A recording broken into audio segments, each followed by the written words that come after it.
कांदा निर्यात बंदी 31 मार्च नंतरही कायम राहणार। केंद्र सरकारच्या निर्णयामुळे शेतकरी संघटना नाराज।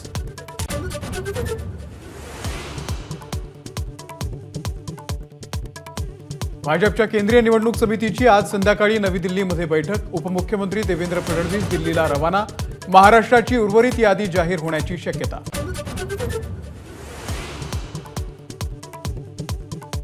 भंडारा गोंदियामधून नाना पटोलेंच्या जागी डॉक्टर प्रशांत पडोळे यांना उमेदवारी मिळण्याची शक्यता, तर चंद्रपूरमधून प्रतिभा धानोरकर यांना तिकीट मिळण्याची चिन्ह।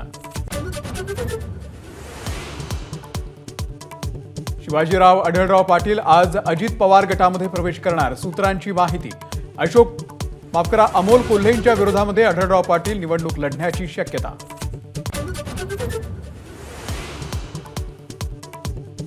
शरद पवार गटाकडून उमेदवारांची यादी निश्चित। बारामतीमधून सुप्रिया सुळे, माढामधून रासपचे महादेव जानकर, तर नगर दक्षिणमधून निलेश लंकेंना लोकसभेची उमेदवारी निश्चित।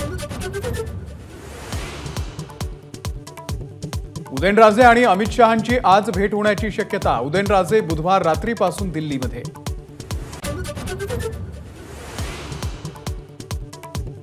पहिल्या टप्प्यातल्या निवडणुकीमधील उमेदवारांसाठी नामांकन अर्ज भरायला उरले फक्त 2 दिवस। सलग सुट्ट्यांमुळे उमेदवारांची धावाधाव होणार।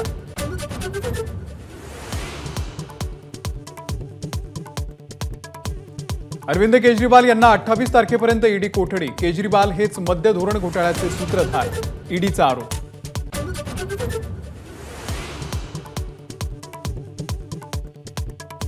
कुख्यात गँगस्टर प्रसाद पुजारी याला हाँगकाँगमधून मुंबईत आणलं। मुंबई क्राईम ब्रांचची मोठी कामगिरी।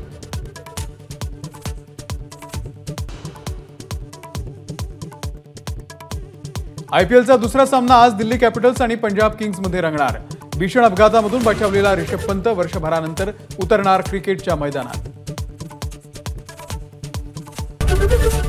एबीपी माझा, उघडा डोळे बघा नीट।